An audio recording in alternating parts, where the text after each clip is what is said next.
Peta persaingan Scudetto. Peta persaingan Serie A mulai mengerucut, bukan sekedar jarak poin, tapi garis pemisah yang makin jelas. 3 tim di depan berlari kencang, yang lain tertahan ritme.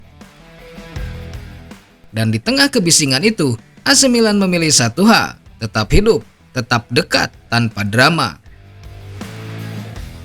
Paulo De Paula menyebut keunggulan 3 besar nyaris tak terkejar, tapi justru disitulah posisi Milan menjadi pengecualian yang mengganggu keseimbangan. Saat Juventus tenggelam dalam penyesalan poin yang terbuang dan terpaksa mengalihkan fokus ke Liga Champions, Milan tak terbebani apapun. Tidak ada Eropa, tidak ada distraksi, hanya liga, ritme dan jarak yang dijaga. Milan mungkin tak memimpin narasi, tapi mereka membaca situasi dengan sangat dingin. Ketika Inter dan Napoli saling menekan di puncak, Milan berdiri tepat di belakangnya. Cukup dekat untuk menghukum kesalahan. Setiap hasil besar di atas adalah peluang sunyi bagi Rossoneri. Inilah kekuatan Milan musim ini, stabilitas tanpa sorotan, tidak ada euforia berlebihan, tidak ada krisis palsu. Mereka bergerak dengan tempo sendiri, memaksimalkan jeda pekan demi pekan, menjaga fisik dan menaikkan efisiensi di momen-momen krusial. De Paula menyebut Milan Cernione, diam tapi mengintai. Itu bukan kebetulan, itu strategi. Saat tim lain terbakar tekanan Scudetto, Milan justru bermain tanpa beban psikologis, tapi dengan posisi yang tetap relevan.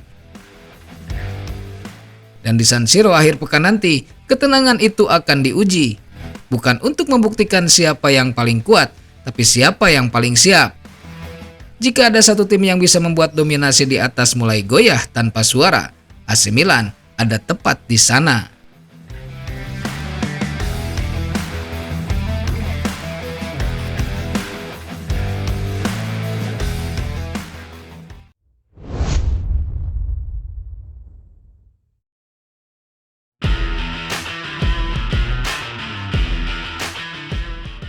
Skuad AC Milan sudah solid.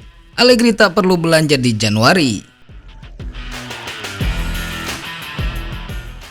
AC Milan berada di posisi kedua Serie A, unggul jauh dari musim lalu dan tampil semakin stabil. Tapi justru di momen seperti inilah keputusan paling berani sering diambil, tidak melakukan apa-apa.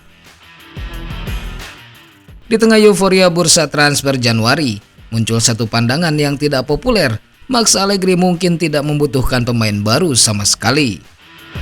Banyak pihak menganggap Januari sebagai momentum investasi, namun realitas di lapangan berbicara berbeda.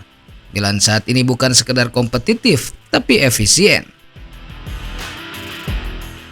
Fondasi tim sudah terbentuk, peran pemain jelas, dan ritme permainan terjaga. La Gazzetta dello Sport menyoroti satu hal penting, memperkuat skuad dan membuat tim menjadi lebih baik adalah dua hal yang berbeda. Pengalaman Januari musim lalu membuktikan bahwa menambah pemain tidak otomatis meningkatkan kualitas tim secara keseluruhan. Secara statistik, progres Milan sangat nyata. Rossoneri mengoleksi 11 poin lebih banyak dibandingkan periode yang sama musim lalu. Ini bukan kebetulan, melainkan hasil kerja sistematis Max Allegri dalam membangun keseimbangan tim.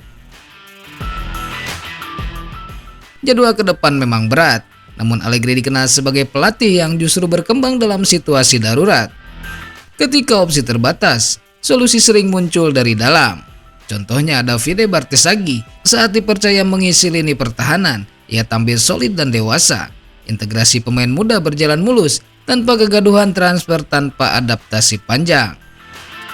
Di titik ini, keputusan paling kuat bagi Milan bukan soal siapa yang datang, melainkan kepercayaan penuh pada tim yang sudah terbukti bekerja.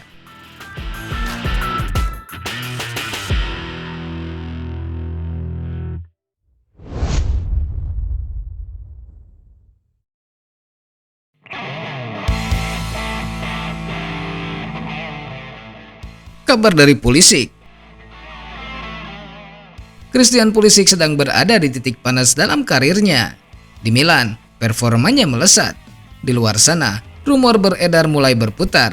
Tapi satu suara dari timnas Amerika justru memberi sinyal yang menarik. Giovanni Reyna menyebut satu hal dengan sangat tegas. Di Milan, Pulisic staf Volando sedang terbang. Bukan sekadar bermain bagus, tapi berada di kondisi terbaiknya. Setelah laga Bundesliga, jurnalis Alessandro Schiavone mewawancarai Giovanni Reyna, gelandang Borussia Mönchengladbach yang juga pernah masuk radar AC Milan. Anak dari Claudio Reyna, sosok yang pernah menghadapi Italia di Piala Dunia 2006. Reyna bicara soal rekan setimnasnya, Christian Pulisic. Soal disinggung soal ketertarikan Manchester United dan pilihan karir Pulisic, Reyna memilih bersikap dingin dan dewasa.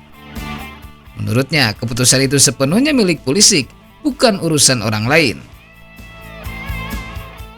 Namun ada kalimat yang tak bisa diabaikan. Reyna menegaskan bahwa di Milan, Pulisic sedang terbang. Ia berharap Pulisic terus bermain di level tertinggi dan menjaga kondisi terbaiknya, karena timnas Amerika akan sangat membutuhkannya di Piala Dunia nanti.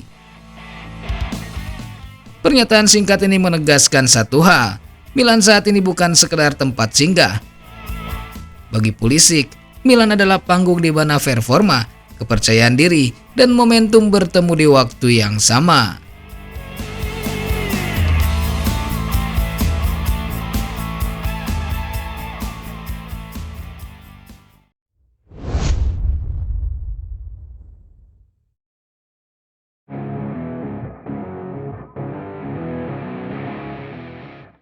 Nama besar kembali dikaitkan dengan AC Milan. Bukan pemain muda, bukan proyek jangka panjang.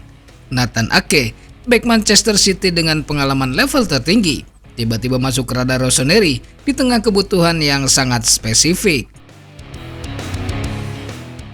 Ini bukan soal ambisi besar, tapi soal momen yang tepat.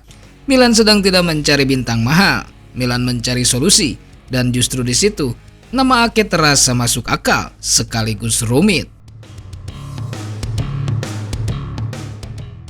AC Milan memang berada di pasar bek tengah, tapi dengan syarat jelas, berpengalaman, fleksibel dan tidak menguras anggaran. Opsi yang tersedia hanya dua, harga rendah atau skema pinjaman. Massimiliano Allegri menginginkan pemain yang siap langsung berkontribusi, namun performa Tomori, Gabbia, Pavlovic ditambah dengan perkembangan De Winter dalam 2 laga terakhir membuat manajemen enggan melakukan investasi sekadar demi nama. Menurut calciomercato.com, Nathan Ake masuk kategori peluang mirip dengan kasus Manuel Akanji musim panas lalu, peluang yang bisa diambil atau dilewatkan. Di Manchester City, menit bermain Ake semakin terbatas, hanya 9 menit melawan Chelsea, ditambah cedera lutut ringan yang kembali menambah catatan fisiknya. Situasi ini menjadi krusial karena Ronald Koeman telah menegaskan satu hal, tanpa menit bermain konsisten, peluang ke Piala Dunia menipis. Ake sendiri mengakui pentingnya bermain reguler di paruh kedua musim, bukan sekedar demi klub, tapi demi masa depannya bersama tim nasional. Di titik inilah Milan harus menentukan sikap, memanfaatkan situasi pemain besar atau terdesak waktu, atau tetap percaya pada fondasi yang sedang tumbuh. Karena dalam strategi Allegri, tidak semua peluang harus diambil, hanya yang benar-benar tepat.